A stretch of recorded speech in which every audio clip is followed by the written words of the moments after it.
Selamat datang di Sorex Motivation, tempat di mana Anda menemukan kekuatan untuk meraih impian Anda. Di channel ini, kami berkomitmen untuk memotivasi dan menginspirasi Anda dengan ide-ide dan strategi yang telah terbukti efektif dari para ahli dan pemikir sukses. Setiap video adalah langkah Anda menuju kesuksesan pribadi dan profesional. Jadi, siapkan diri Anda untuk mendapatkan tips, teknik, dan cerita yang akan membangkitkan semangat dan mendorong Anda mencapai tujuan Anda. Orang kaya menciptakan uang. Semalam, saya beristirahat dari menulis dan melihat program TV tentang kisah seorang pemuda bernama Alexander Graham Bell. Bell baru saja mempatenkan teleponnya dan usahanya semakin keras karena permintaan akan penemuan barunya sangat besar.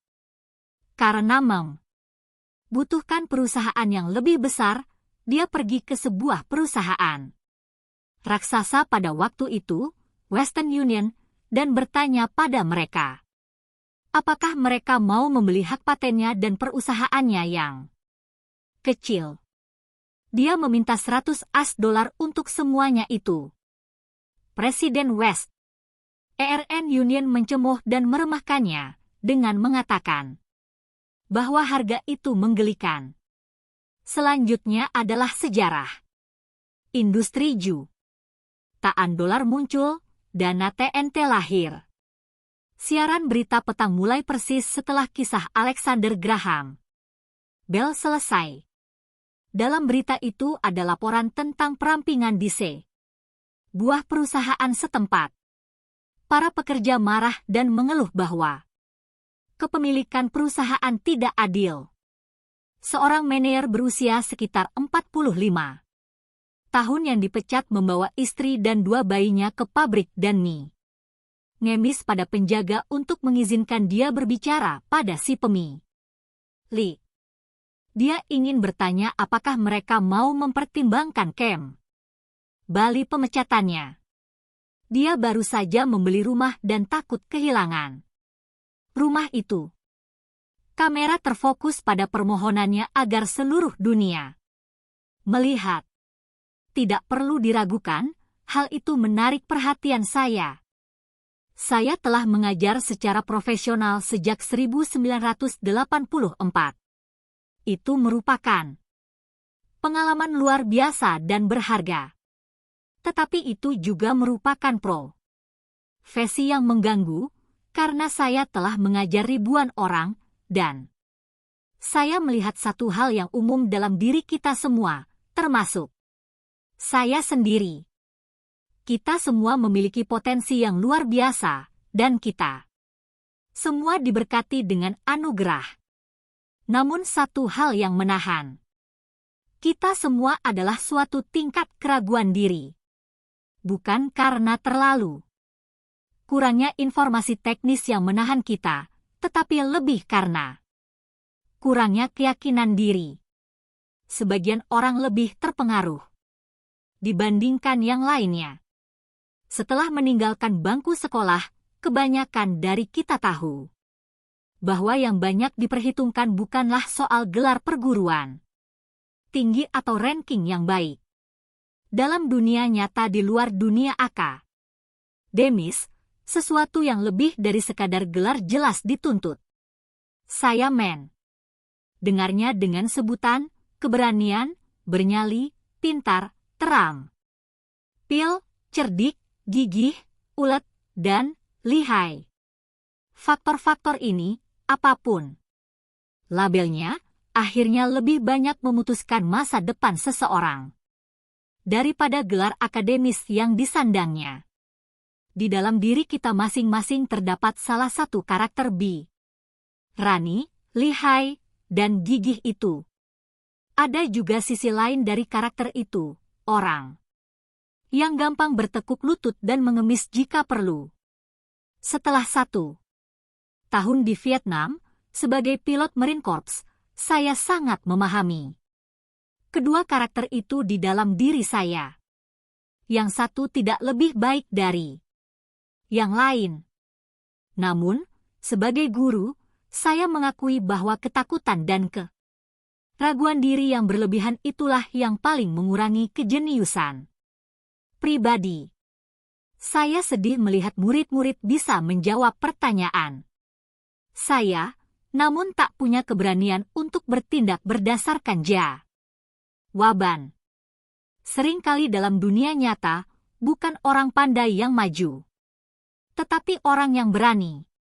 Dalam pengalaman pribadi saya, kejeniusan finansial Anda menuntut keterampilan teknis dan juga keberanian. Jika rasa takut terlalu kuat, kejeniusan ditekan.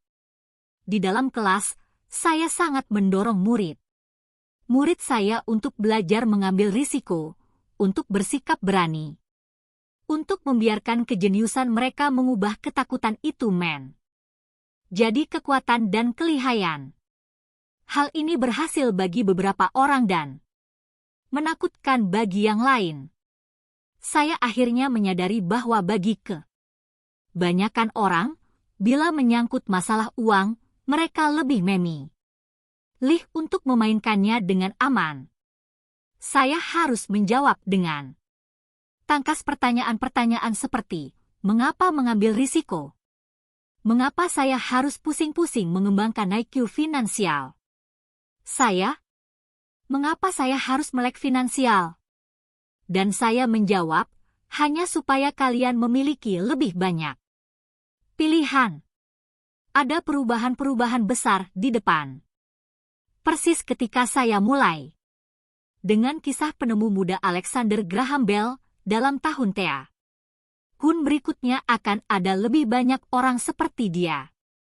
Akan ada ratusan orang seperti Bill Gates dan perusahaan yang sangat sukses seperti Microsoft tercipta setiap tahunnya di seluruh dunia. Dan juga akan ada lebih banyak kepailitan, PHK, dan perampingan perusahaan.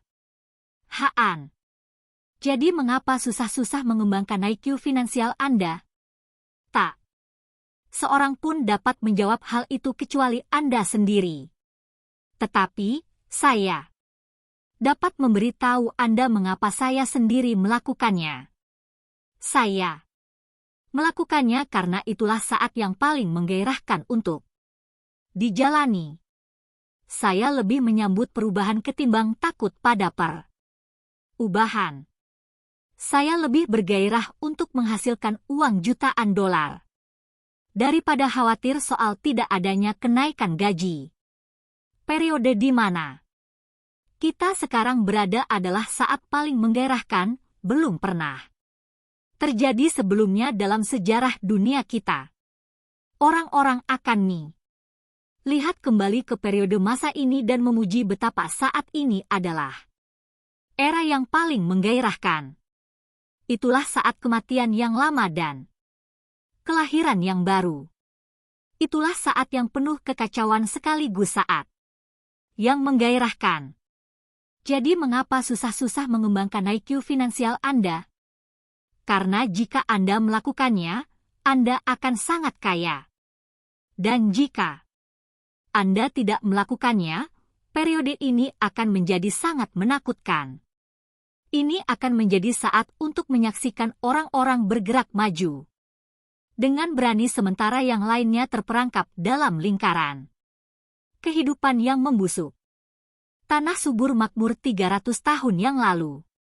Maka orang yang miliki tanah memiliki kekayaan. Kemudian mulailah masa pabrik dan produksi, dan Amerika bangkit untuk berkuasa. Kaum industrialis memiliki kekayaan. Sekarang adalah abad informasi. Dan orang yang mempunyai informasi paling aktual dan tepat waktunya memiliki kekayaan. Masalahnya adalah informasi beterbangan di seluruh dunia dengan kecepatan cahaya. Kekayaan baru tidak dapat ditampung oleh batas-batas dan perbatasan seperti halnya tanah dan pabrik. Perubahan akan menjadi semakin cepat dan dramatis. Akan ada kenaikan jumlah multijutawan baru yang sangat dramatis. Dan juga akan ada banyak orang yang tertinggal jauh di belakang. Sekarang, saya mendapati begitu banyak orang bergumul, sering bekerja lebih keras, hanya karena mereka berpegang teguh pada gagasan lama. Mereka menginginkan segalanya berjalan dan terjadi seperti cara mereka menolak perubahan. Saya mengenal orang yang kehilangan pekerjaan atau rumah mereka, dan mereka menyalahkan teknologi atau ekonomi atau pimpinan perusahaan. Sayang sekali mereka gagal untuk menyadari bahwa barangkali mereka sendirilah sumber masalahnya. Gagasan-gagasan lama adalah liabilitas mereka yang terbesar.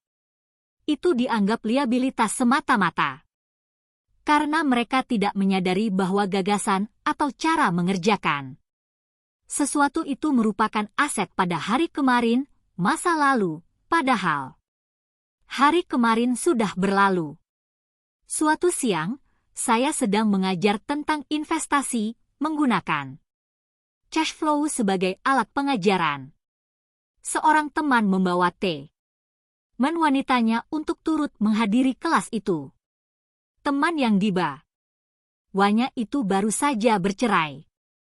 Dia menjadi sangat mudah marah karena proses penyelesaian perceraian itu dan sekarang sedang mencari beberapa jawaban.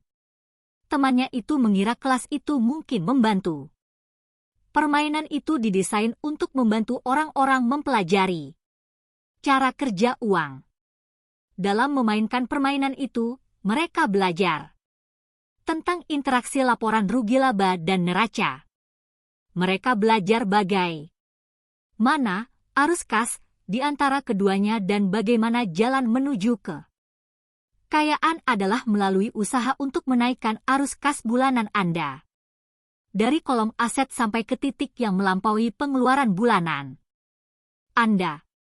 Setelah Anda menyelesaikan ini, Anda mampu keluar dari perlombaan tikus dan masuk ke jalur cepat. Seperti telah saya katakan, sebagian orang membenci permainan itu, sebagian menyukainya, dan yang lain tidak menangkap maknanya. Wanita itu gagal menangkap peluang yang amat berharga untuk belajar sesuatu dari permainan ini. Dalam putaran pembukaan, dia menarik kartu dudet dengan gambar kapal di atasnya. Pertama dia senang. Wah, saya dapat kapal. Kemudian, ketika teman yang mengajaknya berusaha menjelaskan bagaimana angka-angka itu bekerja pada laporan rugi laba dan neracanya, dia menjadi frustrasi. Karena dia tidak pernah menyukai matematika. Sisa tabelnya menanti.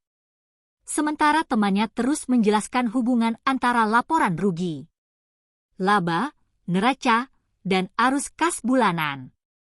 Tiba-tiba, ketika dia menyadari bagaimana angka-angka itu bekerja, dia tak pernah menduga bahwa kapalnya justru memakannya hidup-hidup. Selanjutnya dalam permainan, dia juga dipangkas dan mempunyai seorang anak. Itu adalah permainan mengerikan baginya. Setelah kelas itu selesai, temannya mendatangi saya dan mengatakan bahwa wanita itu marah. Dia datang ke kelas itu untuk belajar soal investasi dan tidak menyukai gagasan yang menyita waktu untuk mainkan permainan yang bodoh itu. Temannya berusaha memberitahu dia untuk memandang ke dalam dirinya sendiri untuk melihat apakah permainan itu dengan suatu cara mencerminkan dirinya. Karena saran itu, dia meminta kembali uangnya. Dia mengatakan bahwa gagasan tentang sebuah permainan bisa menjadi cerminan dirinya adalah menggelikan. Uangnya pun segera dikembalikan dan dia pergi.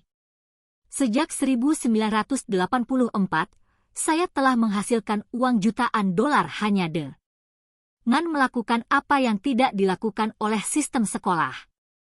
Di sekolah, kebanyakan guru menguliahi. Ketika menjadi murid, saya benci kuliah, saya segera bosan dan pikiran saya akan melantur. Pada 1984, saya mulai mengajar lewat permainan dan simulasi. Saya selalu mendorong murid-murid dewasa untuk memandang permainan sebagai sesuatu yang mencerminkan apa yang mereka ketahui dan apa yang mereka butuhkan untuk dipelajari. Yang paling penting, sebuah permainan mencerminkan perilaku seseorang. Ini adalah SIS. Tem umpan balik yang instan. Alih-alih sang guru menguliahi Anda, permainan memberi kuliah pribadi, dibuat khusus untuk Anda. Teman si wanita yang pergi belakangan menelepon untuk memberi tahu saya kondisi terakhir. Dia mengatakan temannya baik-baik saja dan sudah tenang. Setelah tenang, dia dapat melihat adanya hubungan tipis antara permainan itu dan hidupnya. Meskipun dia dan suaminya tidak memiliki kapal, mereka memiliki segala sesuatu lainnya yang dapat dibayangkan. Dia marah setelah perceraian mereka, baik karena suaminya lari dengan wanita yang lebih muda dan juga karena setelah 20 tahun perkawinan, mereka sudah mengumpulkan sedikit aset. Namun sebenarnya tidak ada sesuatu pun yang dapat dibagi di antara mereka. 20 tahun hidup perkawinan mereka sungguh menyenangkan, tetapi yang mereka kumpulkan hanyalah 1 ton dudet, barang yang tidak berharga. Dia menyadari bahwa amarahnya ketika menghitung angka-angka laporan rugi laba dan neraca berasal dari rasa malunya karena tidak mengerti hal itu. Dia yakin bahwa keuangan adalah tugas pria. Dia mengurus rumah dan berusaha menyenangkan orang, dan suaminya mengurus masalah keuangan. Dia sekarang cukup yakin bahwa dalam 5 tahun terakhir perkawinan mereka, suaminya telah menyembunyikan uang darinya. Dia marah pada dirinya sendiri karena tidak menjadi lebih waspada akan kemana perginya uang itu, seperti halnya dia juga tidak mengetahui soal wanita lain itu. Persis seperti papan permainan, dunia selalu memberi kita umpan balik instan. Kita dapat belajar banyak jika kita mendengarkan lebih banyak. Suatu hari yang lalu, saya mengeluh kepada istri saya wasi pembersih rumah pasti telah mengecilkan celana saya. Istri saya tersenyum lembut dan menepuk perut saya untuk memberitahu bahwa celana itu tidak mengecil, sesuatu yang lain telah membesar. Permainan cash flow didesain untuk memberikan umpan balik pribadi kepada setiap pemain. Tujuannya adalah memberi Anda pilihan. Jika Anda menarik kartu bergambar kapal dan itu menempatkan Anda dalam utang, pertanyaannya adalah, sekarang, apa yang dapat Anda lakukan? Berapa banyak pilihan finansial yang berbeda dapat Anda ajukan? Itulah tujuan permainan itu, mengajar pemain untuk berpikir dan menciptakan pilihan-pilihan finansial yang baru dan beragam. Saya telah menyaksikan permainan ini dimainkan oleh lebih dari 1.000 orang. Orang yang keluar dari perlombaan tikus yang tercepat adalah orang yang mengerti angka-angka dan mempunyai pikiran finansial yang kreatif. Mereka mengetahui pilihan-pilihan finansial yang berbeda. Orang yang membutuhkan waktu terlama adalah orang yang tidak familiar dengan angka-angka dan seringkali tidak mengerti kekuatan investasi. Orang kaya sering kreatif dan ambil risiko yang telah diperhitungkan. Ada orang yang bermain cash flow memperoleh banyak uang dalam permainan itu, tetapi mereka tidak tahu apa yang harus dilakukan dengan hal itu. Kebanyakan dari mereka juga tidak berhasil. Secara finansial dalam kehidupan nyata sehari-hari, setiap orang lain kelihatan lebih maju daripada mereka, sekalipun mereka mempunyai uang. Dan itu benar dalam kehidupan nyata. Ada banyak orang yang mempunyai banyak uang dan tidak maju secara finansial. Membatasi pilihan Anda sama saja dengan bergantung pada gagasan-gagasan lama. Saya mempunyai seorang teman SMU yang sekarang bekerja di 3 pekerjaan. 20 tahun yang lalu, dia adalah yang terkaya di kelas saya. Ketika perkebunan gula setempat ditutup, perusahaan tempat dia bekerja turut merosot bersama perkebunan itu. Dalam benaknya, dia hanya mempunyai satu pilihan, dan itu adalah pilihan kuno, bekerja keras. Masalahnya adalah, dia tidak dapat menemukan pekerjaan setara yang mengakui senioritasnya dalam perusahaan lama. Akibatnya, pekerjaan yang sekarang dia dapatkan sebenarnya berada di bawah kualifikasi yang dimilikinya, sehingga upahnya pun lebih rendah. Dia sekarang mengerjakan 3 pekerjaan untuk mendapatkan penghasilan yang cukup untuk bertahan hidup. Saya telah menyaksikan orang-orang yang bermain cash flow mengeluh bahwa kartu-kartu peluang yang tepat tidak mereka dapatkan. Jadi mereka hanya duduk di sana. Saya tahu orang-orang yang melakukan hal itu dalam kehidupan real. Mereka menunggu peluang yang tepat. Saya telah menyaksikan orang-orang yang mendapat kartu peluang yang tepat dan kemudian tidak memiliki cukup uang. Kemudian, mereka mengeluh bahwa mereka pasti sudah keluar dari perlombaan tikus jika mereka mempunyai uang lebih. Jadi mereka hanya duduk di sana. Saya juga tahu orang-orang yang melakukan hal itu dalam kehidupan real. Mereka melihat semua transaksi besar, tetapi mereka tidak mempunyai uang. Dan saya juga menyaksikan orang-orang yang menarik kartu peluang yang besar, membacanya keras-keras, dan tidak mempunyai gagasan bahwa itu adalah peluang yang besar. Mereka mempunyai uang. Waktunya tepat, mereka mempunyai kartu, tetapi mereka tidak dapat melihat peluang yang menanti mereka. Mereka gagal untuk melihat bagaimana hal itu cocok dengan rencana finansial mereka untuk keluar dari perlombaan tikus.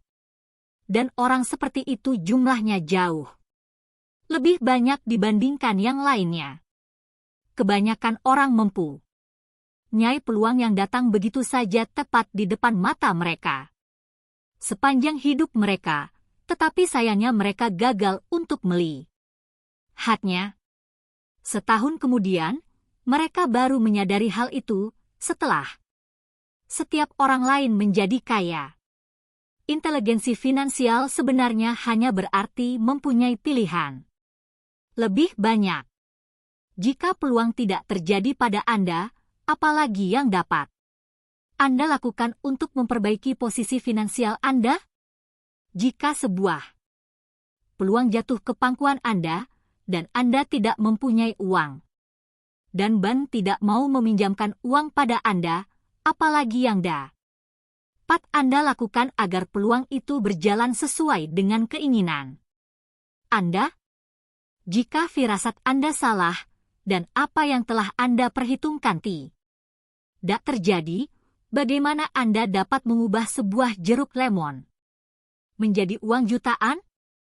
Itulah inteligensi finansial. Bukan banyaknya peluang yang terjadi, melainkan berapa banyak solusi finansial yang dapat Anda pikirkan untuk mengubah sebuah jeruk lemon menjadi uang jutaan? Ini adalah soal seberapa kreatif Anda memecahkan masalah-masalah finansial. Kebanyakan orang hanya tahu satu solusi, bekerja keras, menabung, dan meminjam kredit. Jadi, mengapa Anda ingin meningkatkan inteligensi finansial Anda? Karena Anda ingin menjadi orang yang menciptakan keberuntungan. Anda sendiri. Anda menghadapi apapun yang terjadi dan membuatnya lebih baik. Sedikit orang menyadari bahwa keberuntungan itu diciptakan, tidak terjadi begitu saja. Seperti halnya uang.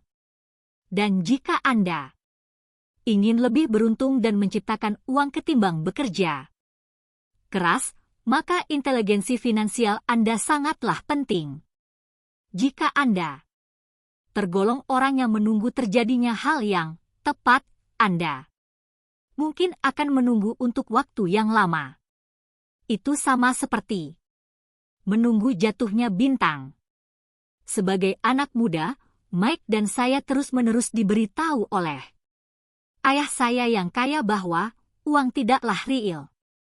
Ayah yang kaya kadang-kadang mengingatkan kami tentang betapa dekatnya kami dengan rahasia uang pada hari pertama kami berkumpul dan mulai membuat uang dari batu gips. Orang miskin dan kelas menengah bekerja untuk uang, katanya. Orang kaya menciptakan uang.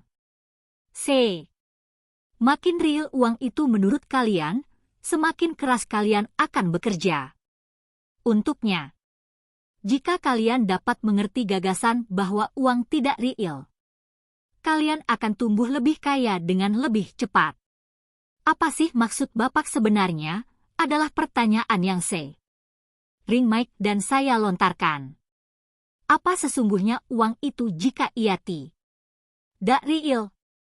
Yang dikatakan ayah yang kaya cuma apa yang kita sepakati. Satu-satunya aset yang paling kuat yang kita miliki adalah pikiran kita. Jika pikiran dilatih dengan baik, ia dapat menciptakan kekayaan yang luar biasa dalam waktu yang kelihatannya singkat.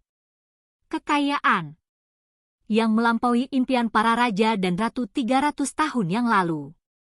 Pikiran yang tidak terlatih juga dapat menciptakan kemiskinan yang ekstrim yang akan terus berlanjut dengan mengajarkannya pada keluarga mereka. Dalam abad informasi, uang bertambah secara eksponensial. Berapa orang menjadi kaya dari nol dengan cara yang tak masuk akal? Hanya dengan ide dan persetujuan perjanjian. Jika Anda bertanya pada banyak orang yang berdagang saham atau investasi lain untuk hidup, mereka mengerti itu dilakukan sepanjang waktu. Seringkali, uang jutaan dapat dibuat seketika dari nol, dari tidak punya apa-apa. Dan yang saya maksud dengan nol atau tidak mempunyai apa-apa adalah tidak ada uang yang dipertukarkan. Itu dilakukan lewat perjanjian. Tanda tangan dalam sebuah kesepakatan perdagangan, suatu tanda di layar komputer pedagang, trader, di Lisbon dari layar seorang pedagang di Toronto, dan kembali ke Lisbon, sebuah telepon ke broker saya untuk membeli dan sesaat kemudian menjualnya. Uang tidak berpindah tangan. Perjanjianlah yang melakukannya. Jadi mengapa mengembangkan kejeniusan finansial Anda? Hanya Anda yang dapat menjawabnya. Saya dapat memberitahu Anda, Meng. Apa saya mengembangkan bidang inteligensi saya ini? Saya melakukannya karena saya ingin menghasilkan uang secara cepat. Bukan karena harus, tetapi karena saya memang ingin. Ini adalah suatu proses belajar yang mengagumkan. Saya mengembangkan IQ finansial saya karena saya ingin berpartisipasi dalam permainan tercepat dan terbesar di dunia. Dan dengan cara saya sendiri yang kecil, saya ingin menjadi bagian dari evolusi manusia yang tak terduga ini, era di mana manusia bekerja secara murni dengan pikiran mereka dan bukan dengan tubuh mereka. Di samping itu, disitulah letak tindakan Itulah yang sedang terjadi. Ini gila, menakutkan, dan juga menyenangkan. Itu sebabnya saya berinvestasi dalam inteligensi finansial saya, mengembangkan aset terbesar yang saya miliki. Saya ingin bersama orang-orang melangkah ke depan dengan berani. Saya tidak ingin bersama-sama dengan mereka yang tertinggal di belakang. Saya akan memberi Anda sebuah contoh sederhana tentang ciptakan uang. Pada awal 1990-an, perekonomian Phoenix sangat mengerikan. Saya menyaksikan pertunjukan TV Good Morning America. Ketika seorang perencana finansial muncul dan mulai meramalkan suraman dan malapetaka. Nasihatnya adalah menabung uang. Sisihkanlah 100.000 setiap bulan, katanya, dan dalam 40 tahun Anda akan menjadi multijutawan. Menabung uang setiap bulan memang ide yang bagus. Ini adalah satu pilihan yang diambil oleh kebanyakan orang.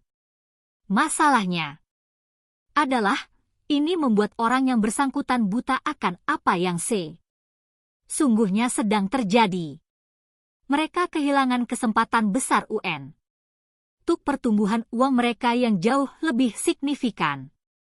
Kesempatan demi kesempatan lewat begitu saja. Seperti saya katakan, perekonomian sangat buruk pada waktu itu.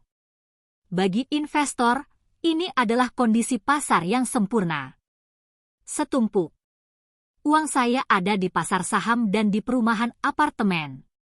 Saya hanya punya sedikit uang tunai.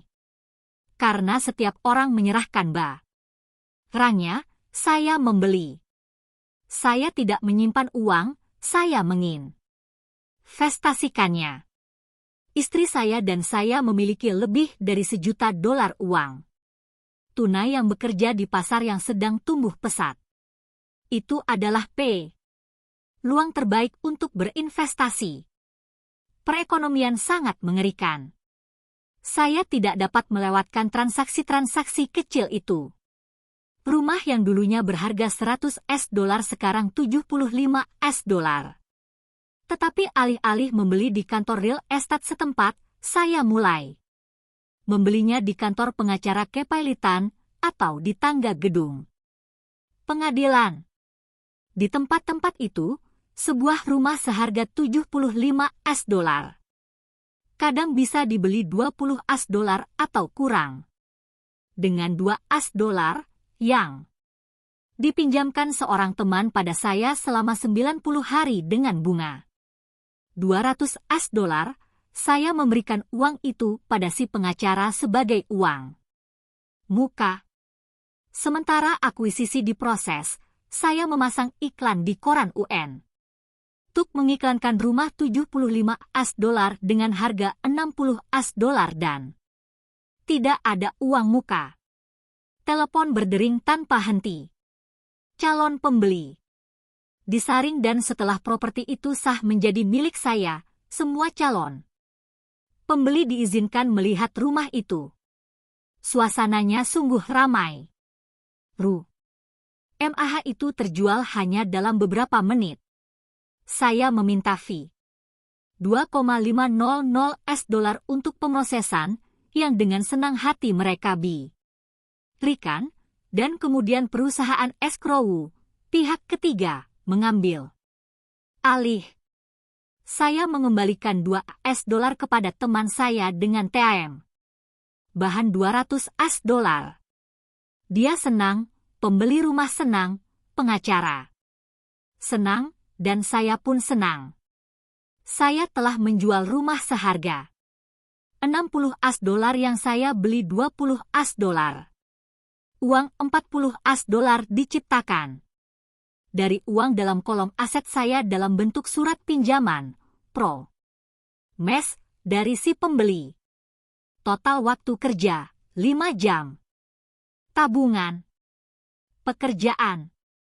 Berapa lama yang dibutuhkan untuk menabung 40 as dolar. Dan berapa nilainya? Dengan pajak 50%. Ketika pasar lesu ini, istri saya dan saya mampu melakukan 6 transaksi sederhana itu dalam waktu luang kami. Sementara sebagian terbesar uang kami ada dalam properti dan pasar saham yang lebih besar, kami mampu menciptakan lebih dari 190 as dolar dalam aset.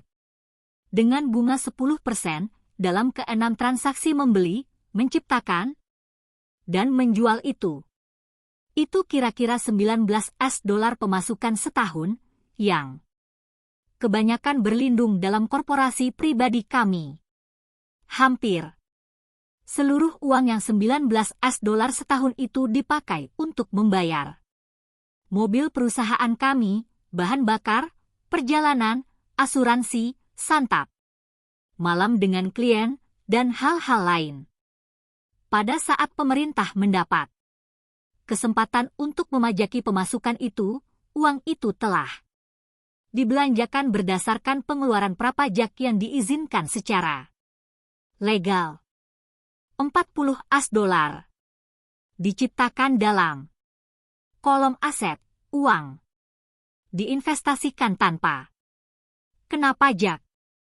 Dengan bunga 10%, Anda menciptakan 4 as dolar setahun dalam arus kas. Ini adalah contoh sederhana tentang bagaimana uang ditemukan, diciptakan, dan dilindungi dengan menggunakan inteligensi finansial. Coba pikirkan, berapa lama yang Anda butuhkan untuk menabung uang sebanyak 190 as dolar? Apakah bank akan memberi Anda bunga 10%? Dan pinjaman Anda untuk bank ini berlaku selama 30 tahun. Saya harap mereka tidak pernah mengembalikan pinjaman yang sebesar 190 as dolar itu. Karena saya harus membayar pajak jika mereka mengembalikan nilai pokoknya 190 as dolar, dan lagi pula 19 as dolar dilunasi selama 30 tahun sama saja dengan pemasukan penghasilan sebesar 500 as dolar. Ada sebagian orang yang bertanya apa yang terjadi jika orang itu tidak membayar. Itu memang terjadi, dan itu kabar gembira. Pasar real estate Phoenix dari 1994 sampai 1997 menjadi salah satu yang paling menggairahkan bagi orang Amerika. Rumah seharga 60 as dolar itu akan diambil kembali dan dijual lagi 70 as dolar dan 2,500 as dolar. Dikumpulkan sebagai fee proses pinjaman. Ini masih tergolong transaksi nol di depan, tanpa uang muka, dalam benak pembeli baru. Dan proses itu akan terus berlangsung. Jadi jika Anda cepat, pertama kali saya menjual rumah itu, saya mengembalikan 2 as dolar itu. Secara teknis saya tidak memiliki uang dalam transaksi itu. Laba atas modal saya adalah tidak terbatas. Ini adalah contoh tanpa uang menghasilkan banyak uang. Dalam transaksi kedua, ketika menjual kembali, saya telah ngantongi 2 as dolar dalam dompet saya dan memperpanjang kembali pinjaman itu sampai 30 tahun. Berapa laba atas modal saya bila saya mendapatkan uang untuk menghasilkan uang? Saya tidak tahu, tetapi angkanya jelas melebihi tabungan 100 as dolar sebulan yang masih dipajaki 5%. Ini tidak terlalu pintar. Mungkin aman, tetapi tidak pintar. Sekarang, pada 1997 ketika saya menulis buku ini, kondisi pasar persis kebalikannya dari kondisi 5 tahun yang lalu. Pasar real estate Phoenix menimbulkan kecemburuan terhadap Amerika. Rumah yang Kami jual 60 as dolar sekarang berharga 110 as dolar. Peluang P. Luang yang tertutup itu masih tersedia, tetapi itu akan menyita aset. Saya yang berharga, waktu saya, untuk pergi mencari peluang itu. P. Luang itu luar biasa. Tetapi sekarang, ada ribuan pembeli yang mencari transaksi itu, dan hanya sedikit yang tersedia yang bisa memberikan keuntungan finansial yang berarti. Pasar telah berubah. Saatnya lah untuk maju terus dan mencari peluang lain untuk dimasukkan ke dalam kolom aset. Anda tidak dapat melakukannya di sini. Itu bertentangan dengan hukum. Anda berbohong. Saya mendengar komentar-komentar itu lebih sering ketimbang. Dapatkah Anda memperlihatkan pada saya bagaimana melakukan hal itu? Matematika itu sederhana.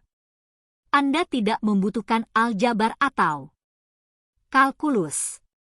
Saya tidak menulis terlalu banyak karena perusahaan escrow. Pihak ketiga menangani transaksi legal dan melayani pembayaran. Saya tidak mempunyai atap untuk diperbaiki atau toilet untuk dijebol. Karena para pemilik melakukan hal itu. Itu rumah mereka. Kadang orang tidak membayar. Dan itu luar biasa karena ada fee belakangan. Atau mereka pindah dan properti dijual lagi. Sistem pengadilan nih nangani hal itu. Hal itu mungkin tidak bisa dilakukan di negara lain. Kondisi pasar mungkin berbeda. Tetapi contoh itu menggambarkan bagaimana proses finansial yang sederhana dapat menciptakan ratusan ribu dolar. Dengan sedikit uang dan risiko kecil. Ini adalah contoh tentang uang. Hanya berbentuk perjanjian.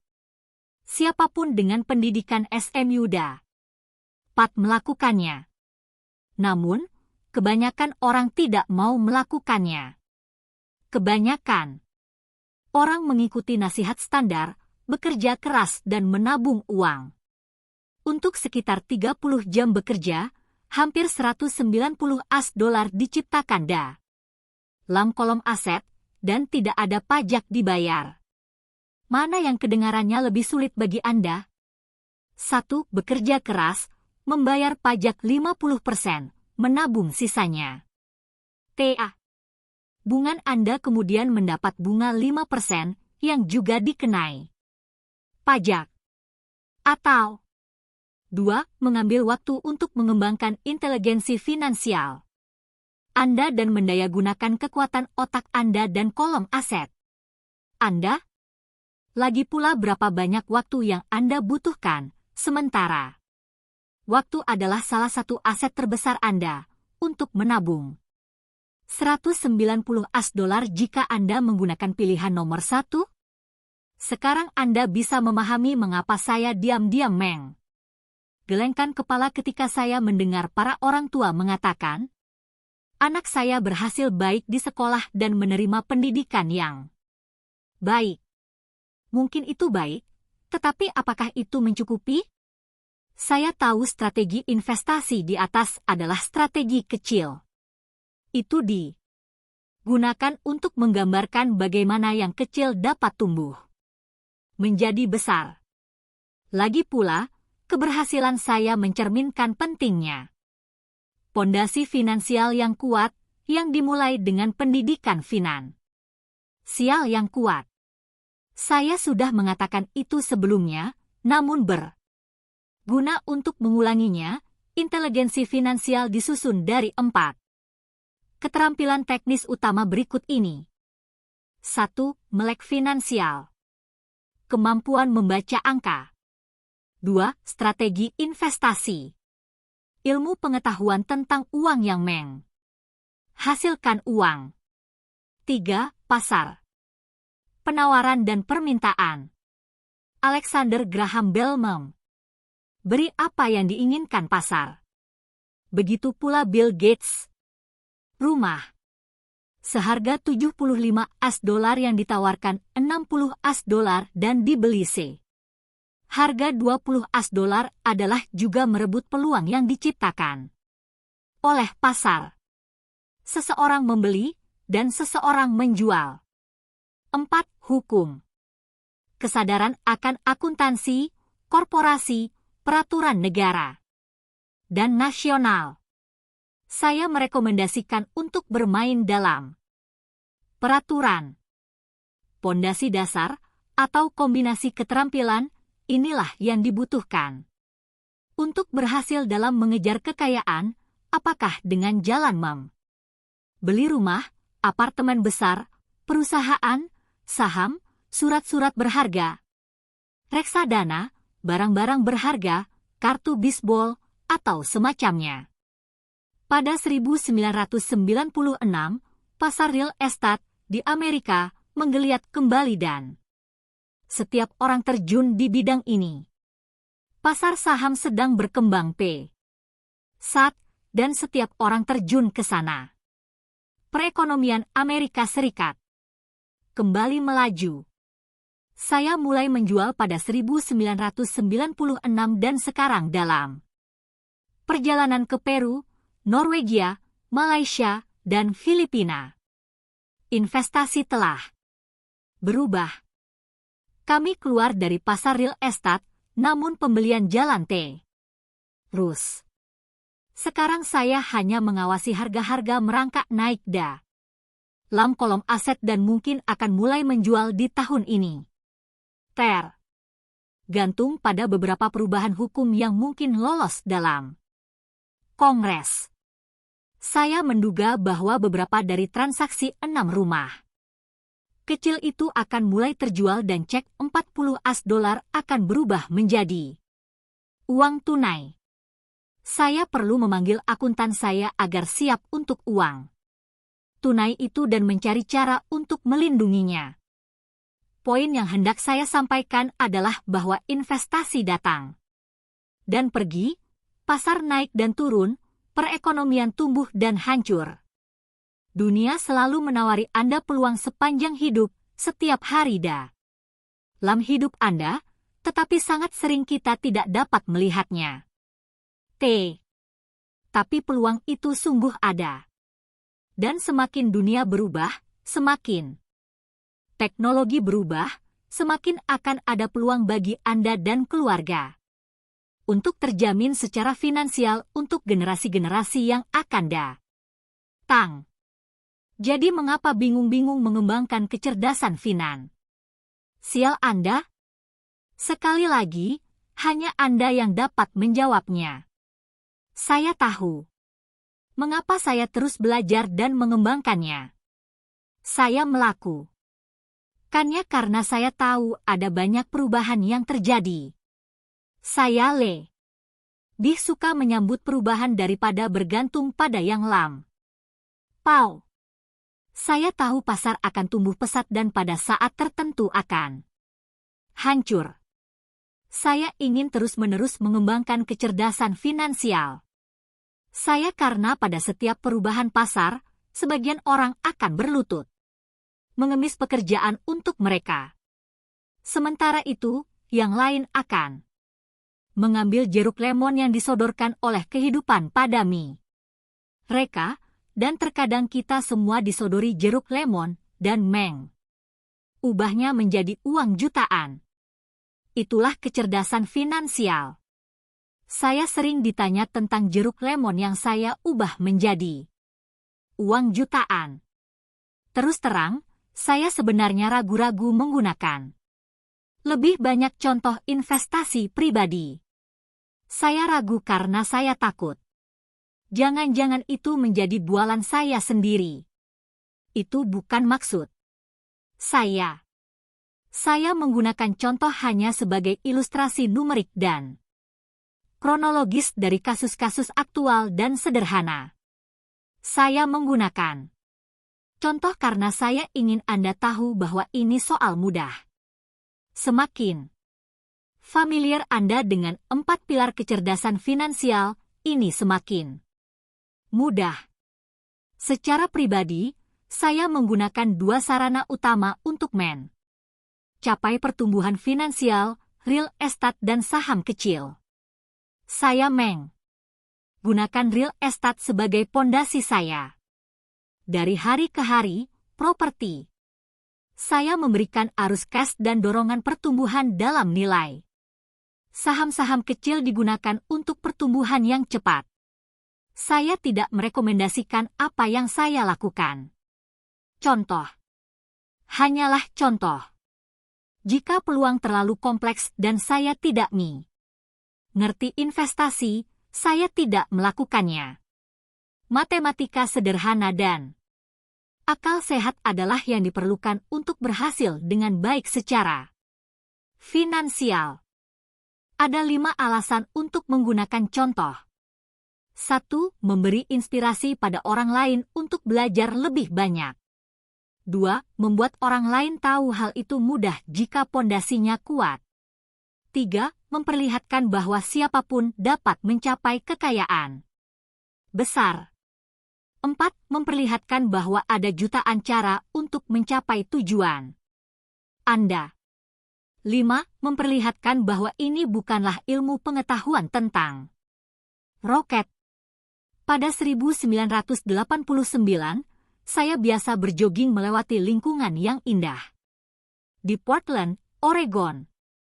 Ini adalah daerah pinggiran dengan rumah MAH Gingerbread, rumah yang memiliki ornamen yang indah dan mencolok. Rumah-rumah yang kecil dan mungil. Ada banyak tanda for sale dijual di mana-mana. Pasar kayu. Mengerikan, pasar saham baru saja rontok, dan perekonomian sangat lesu. Pada sebuah jalan, saya memperhatikan tanda for sale yang lebih mencolok dibandingkan dengan kebanyakan. Kelihatannya kuno. Suatu hari saat berjoging melewatinya, saya berlari menghampiri si pemilik yang kelihatannya bermasalah. Apa yang Anda minta untuk rumah Anda? Tanya saya. Si pemilik berbalik dan tersenyum kecil. Beri saya tawaran, kata. Nga. Rumah ini sudah ditawarkan selama setahun. Tapi tak seorang pun datang untuk melihatnya. Saya mau melihatnya, kata saya, dan saya membeli rumah itu setengah jam kemudian dengan harga $20 lebih murah daripada harga yang dia minta. Ini adalah rumah kecil mungil dengan 2 kamar tidur, dengan hiasan gingerbread di sepanjang jendelanya. Warnanya biru muda dengan aksen abu-abu dan dibangun tahun 1930. Di dalamnya ada tungku api dari batu karang yang indah, dan juga 2 kamar tidur kecil. Ini adalah rumah kontrakan yang sempurna. Saya memberi si pemilik uang muka $5 dari total $45 untuk rumah yang sesungguhnya berharga $65. Si pemilik pindah dalam waktu seminggu, dia senang karena bisa bebas. Dan penyewa pertama saya pun segera menempati rumah itu, seorang profesor setempat. Setelah hipotek, berbagai pengeluaran, dan agemen fee dibayar, saya menaruh kurang dari $40 di saku saya. Pada akhir setiap bulan. Sangat menyenangkan. Setahun kemudian, pasar real estate Oregon yang lesu mulai bergairah. Para investor California, karena kebanjiran uang dari pasar real estate mereka yang masih booming, menuju ke utara dan membeli real estate di Oregon dan Washington. Saya menjual rumah kecil itu seharga $95 kepada seorang pasangan muda dari California yang mengira ini adalah harga yang murah sekali. Laba atas penjualan aktifat tetap yang mendekati $40 itu dimasukkan ke dalam transaksi dengan pajak yang ditangguhkan, dan saya pergi mencari suatu tempat untuk menanamkan uang saya. Sekitar 1 bulan, saya menemukan sebuah rumah temen 12 unit persis di samping pabrik Intel di Beaverton, Oregon. Si pemilik tinggal di Jerman dan tidak tahu berapa nilai tempat itu. Pokoknya dia hanya ingin rumahnya cepat terjual. Saya memberikan tawaran 275 US dollar untuk bangunan seharga 450 US dollar itu. Mereka sepakat dengan harga 300 US dollar. Saya membelinya dan nahannya selama 2 tahun. Dengan menggunakan proses transaksi yang sama, kami menjual bangunan itu seharga 495 US dollar dan membeli sebuah bangunan apartemen 30 unit di Phoenix, Arizona. Kami pun pindah ke Phoenix, dan bagaimanapun kami perlu jual. Seperti pasar Oregon sebelumnya, pasar real estate di Phoenix sedang lesu. Harga bangunan apartemen 30 unit di Phoenix adalah 875 US dollar, dengan uang muka 225 US dollar. Arus kas dari 30 unit adalah 5 US dollar lebih sedikit setiap bulannya. Pasar Arizona mulai bangkit dan pada 1996, seorang investor Colorado menawari kami 1,2 juta US dollar untuk properti itu. Istri saya dan saya memutuskan untuk menjual, tetapi kami memutuskan menunggu untuk melihat apakah undang-undang laba atas penjualan aktiva tetap akan diubah oleh Kongres. Jika tidak berubah, kami menduga properti akan kembali naik 15-20%. Di samping itu, 5 US dollar per bulan memberi arus kas yang lumayan. Poin contoh ini adalah bagaimana jumlah yang kecil dapat tumbuh menjadi jumlah yang besar.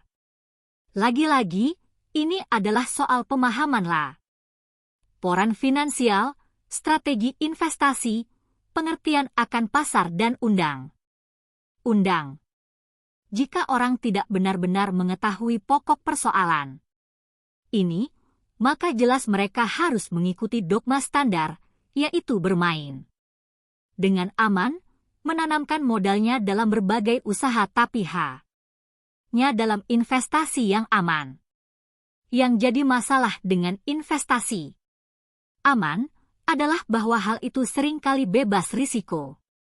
Artinya, buatnya sedemikian aman sehingga keuntungannya sangat sedikit. Kebanyakan broker besar tidak akan menyentuh transaksi spekulatif untuk melindungi diri mereka sendiri dan klien mereka. Dan itu adalah kebijakan yang bijaksana. Transaksi yang sangat panas tidak ditawarkan pada orang-orang baru. Seringkali, transaksi terbaik yang membuat orang kaya semakin kaya disediakan untuk mereka yang mengerti permainan itu. Adalah ilegal secara teknis untuk menawarkan pada seseorang yang dipertimbangkan tidak canggih dalam transaksi yang begitu spekulatif. Tetapi tentu saja, itu terjadi. Semakin saya mendapat sebutan canggih, semakin banyak peluang mendatangi saya. Hal lain untuk mengembangkan inteligensi finansial Anda seumur hidup adalah semata-mata karena lebih banyak peluang disodorkan pada Anda. Dan semakin besar inteligensi finansial Anda, semakin mudah untuk mengatakan apakah sebuah transaksi itu baik atau tidak. Inteligensi Andalah yang dapat melihat sebuah transaksi buruk atau membuat sebuah transaksi yang buruk menjadi baik. Semakin saya belajar, dan ada banyak hal untuk dipelajari, semakin banyak uang yang saya hasilkan semata-mata karena saya memperoleh pengalaman dan kebijaksanaan seiring dengan berjalannya waktu. Saya mempunyai teman-teman yang sekarang bermain dengan aman, bekerja keras di profesi mereka, dan gagal untuk memperoleh kebijaksanaan finansial yang sungguh membutuhkan waktu untuk mengembangkannya. Filosofi saya secara keseluruhan adalah menanamkan benih-benih ke dalam kolom aset saya. Ini adalah formula saya. Saya mulai dari yang kecil dan menanam benih. Sebagian tumbuh, sebagian tidak. Di dalam korporasi real estate saya, kami mempunyai kekayaan properti beberapa juta dolar. Itulah rate kami, real estate investment. Terus, maksud saya adalah bahwa kebanyakan nilai jutaan itu dimulai dari investasi kecil $5 sampai $10. Semua uang muka. Itu untungnya dapat menangkap pasar yang berkembang cepat, meningkatkan bebas pajak, melakukan tukar tambah beberapa kali selama beberapa tahun. Kami juga memiliki portofolio saham dilindungi oleh korporasi yang kami sebut reksadana pribadi kami. Kami mempunyai teman yang bertransaksi terutama dengan para investor seperti kami, yang mempunyai uang ekstra setiap bulannya untuk diinvestasikan. Kami membeli perusahaan-perusahaan pribadi yang berisiko tinggi dan penuh spekulasi yang hampir go public di bursa saham di Amerika atau Kanada. Sebuah contoh tentang betapa cepatnya keuntungan dapat diperoleh adalah 100.000 saham dibeli 25 sen dolar per lembar. 6 bulan kemudian, perusahaan itu terdaftar dan 100.000 saham itu sekarang berharga 2 US dolar per lembarnya. Jika perusahaan itu dikelola dengan baik, harganya akan naik terus dan saham bisa naik sampai 20 US dolar atau lebih per lembar. Ada tahun-tahun ketika US dolar 25,000 kami berubah menjadi jutaan dolar dalam waktu kurang dari setahun. Ini bukanlah judi jika Anda tahu apa yang sedang Anda lakukan. Ini menjadi judi jika Anda hanya melemparkan uang Anda ke dalam sebuah transaksi dan berdoa menunggu mukjizat. Gagasan intinya adalah menggunakan pengetahuan teknis, kebijaksanaan, dan kesenangan akan permainan itu untuk memangkas rintangan, mengecilkan risiko. Jadi, apa yang berisiko bagi seseorang belum tentu atau kurang berisiko bagi orang lain. Itulah alasan utama saya terus-menerus dorong orang untuk berinvestasi lebih banyak dalam pendidikan finansial mereka ketimbang dalam saham, real estate, atau pasar-pasar lainnya. Semakin pandai Anda, semakin baik peluang yang Anda miliki untuk mengalahkan rintangan. Permainan saham di mana saya secara pribadi berinvestasi adalah berisiko sangat tinggi bagi kebanyakan orang dan sama sekali tidak direkomendasikan. Saya sudah memainkan permainan ini sejak 1979 dan membayar lebih banyak daripada bagian saya seharusnya. Tetapi, jika Anda mau membaca kembali mengapa investasi semacam ini berisiko tinggi bagi kebanyakan orang, Anda mungkin mampu menentukan hidup Anda secara berbeda, sehingga kemampuan untuk mengambil 25 US dolar dan mengubahnya menjadi 1 juta dolar dalam setahun berisiko rendah bagi Anda. Seperti telah dinyatakan, tidak ada sesuatu pun yang saya tulis adalah sebuah rekomendasi. Itu hanya digunakan sebagai contoh tentang apa yang sederhana dan mungkin. Apa yang saya lakukan hanyalah hal kecil dalam suatu rencana, namun bagi orang kebanyakan, pemasukan pasif lebih dari 100 US dolar setahun jelas enak dan tidak sulit dicapai. Tergantung pada pasar dan seberapa pandainya Anda, hal itu bisa dilakukan dalam 5-10 tahun. Jika Anda menjaga pengeluaran hidup Anda sedang-sedang saja, tambahan penghasilan 100 US dolar tentu menyenangkan, tidak peduli apakah Anda bekerja atau tidak. Anda dapat bekerja jika Anda suka atau mengambil libur. Jika Anda mau dan menggunakan sistem pajak pemerintah demi kepentingan Anda, daripada mengganggu Anda. Basis pribadi saya adalah real estate. Saya senang real estate karena stabil dan bergerak perlahan-lahan. Saya menjaga dasar ini tetap solid. Arus kas cukup mantap dan, jika dikelola dengan sepantasnya, mempunyai peluang bagus untuk tumbuh dalam nilai harga. Indahnya dasar real estate yang kokoh adalah bahwa hal ini mengizinkan saya untuk lebih berani ambil risiko dengan saham yang lebih spekulatif yang saya beli. Jika saya membuat profit besar dalam pasar saham, saya menggunakannya untuk membayar pajak capital gain, keuntungan modal saya dan kemudian menginvestasikan kembali sisanya ke dalam real estate. Dengan demikian pondasi aset saya semakin aman dan kokoh. Kata terakhir tentang real estate. Saya sudah berkeliling dunia dan mengajar tentang investasi. Di setiap kota, saya mendengar orang mengatakan Anda tidak dapat membeli real estate dengan murah. Itu bukan pengalaman saya. Bahkan di New York atau Tokyo, atau di pinggiran kota, tawar-menawar yang utama diabaikan oleh kebanyakan orang. Di Singapura, di mana harga real estate sekarang ini sangat tinggi, masih ada tawar-menawar yang bisa ditemukan dalam jangka pendek. Jadi kapan saja saya mendengar seseorang berkata pada saya, Anda tidak dapat melakukannya di sini, saya akan mengatakan pada mereka bahwa pernyataan yang berlaku bagi saya mungkin adalah, saya belum tahu bagaimana melakukan hal itu di sini. Artinya, saya akan mencari dan mempelajari peluang dan kemungkinannya. Peluang besar tidak dilihat dengan mata Anda, tapi dilihat dengan pikiran.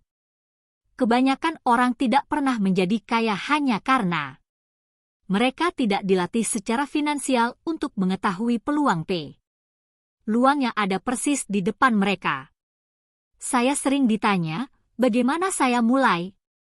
Dalam bab terakhir, saya menawarkan 10 langkah yang saya tempuh di jalan saya menuju kebebasan finansial. Tetapi ingatlah lalu untuk bersenang-senang.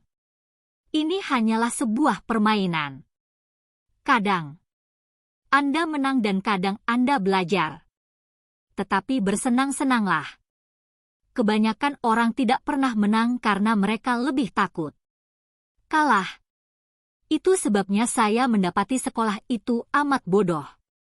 Di sekolah kita belajar bahwa kesalahan itu buruk, dan Lata dihukum KA. Rena berbuat kesalahan.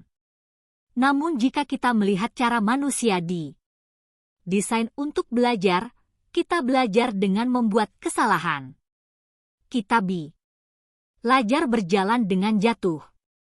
Jika kita tidak pernah jatuh, kita tidak akan pernah berjalan. Hal yang sama juga benar dan berlaku saat belajar naik sepeda.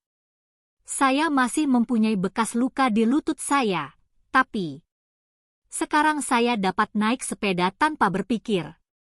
Hal yang sama juga benar untuk menjadi kaya. Sayangnya alasan utama kebanyakan orang tidak kaya adalah karena mereka takut kalah. Para pemenang tidak takut kalah. Tetapi begitulah sikap para pecundang, mereka takut kalah. Kegagalan adalah bagian dari proses keberhasilan.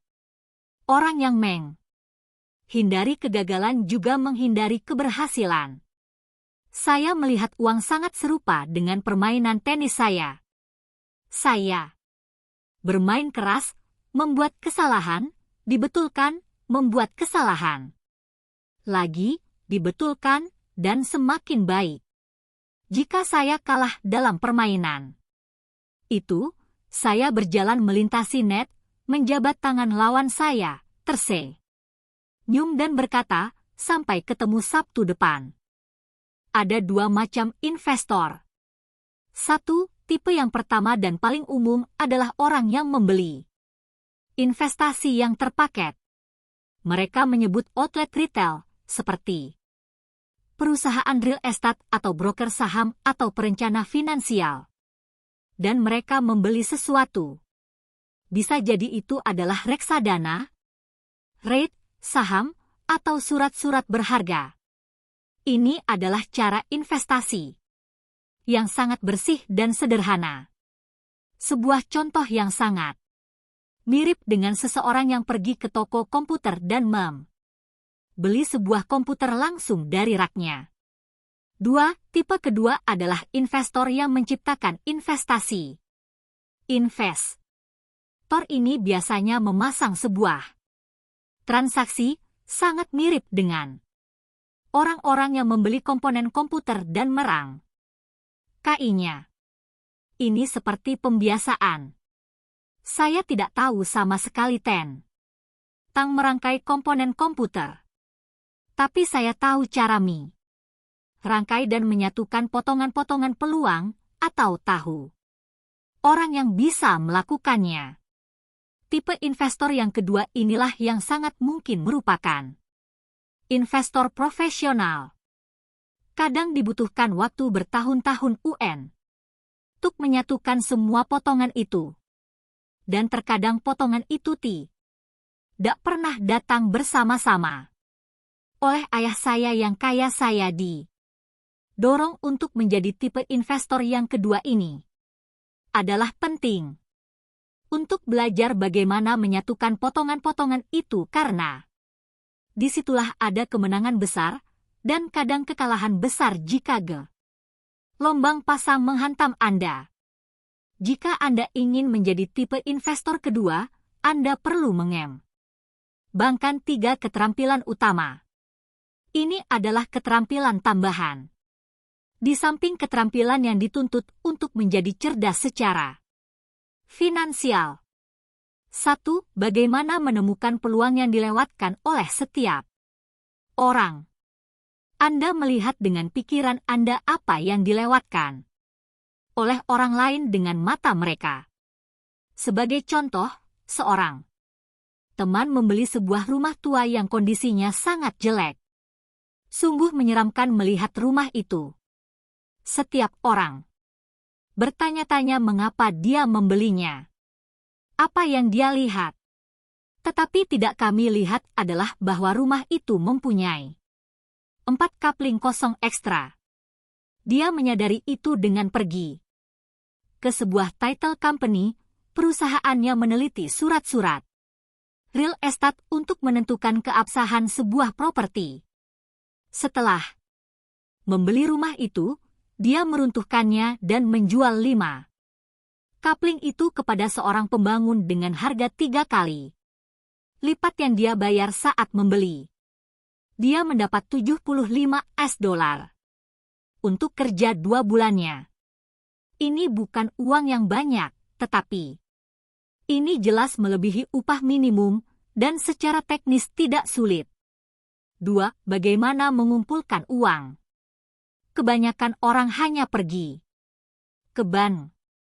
Tipe investor kedua perlu mengetahui cara mengumpulkan kapital modal, dan ada banyak cara yang tidak membutuhkan bank. Untuk mulai, saya belajar membeli rumah tanpa bantuan bank. Bukan soal rumahnya yang penting, tetapi keterampilan belajar mengumpulkan uang itulah yang tak ternilai. Begitu sering saya mendengar orang mengatakan, bank tidak akan meminjamkan uang pada saya. Atau, saya tidak mempunyai uang untuk membelinya. Jika Anda ingin menjadi investor tipe 2, Anda perlu belajar bagaimana melakukan hal yang menghalangi kebanyakan orang itu. Dengan kata lain, mayoritas orang membiarkan kurangnya uang mereka menghentikan diri mereka untuk melakukan transaksi. Jika Anda dapat mengatasi rintangan itu, Anda akan menjadi jutawan malam. Paui mereka yang tidak mempelajari keterampilan itu. Berkali-kali saya membeli sebuah rumah, saham, atau apar. Teman tanpa uang sepeser pun di ban. Saya pernah membeli sebuah apartemen seharga S1, 2 juta. Saya melakukan apa yang disebut tying it up dengan kontrak tertulis antara penjual dan pembeli. Saya kemudian mengumpulkan deposit sebesar $100 yang memberi saya waktu 90 hari untuk mengumpulkan sisanya. Mengapa saya lakukan itu? Hanya karena saya tahu apartemen itu bernilai $2 juta. Saya tidak pernah mengumpulkan uang. Sebaliknya, orang yang menawarkan $100 memberi saya $50 karena menemukan transaksi itu, lalu dia mengambil alih posisi saya, dan saya pun pergi. Total waktu kerja, 3 hari. Sekali lagi, apa yang Anda ketahui lebih daripada apa yang Anda beli. Investasi bukanlah membeli. Ini lebih soal mengetahui. 3. Bagaimana mengorganisasi orang-orang yang pandai. Orang inteligen atau pandai adalah mereka yang bekerja dengan atau mempekerjakan orang yang lebih inteligen daripada mereka.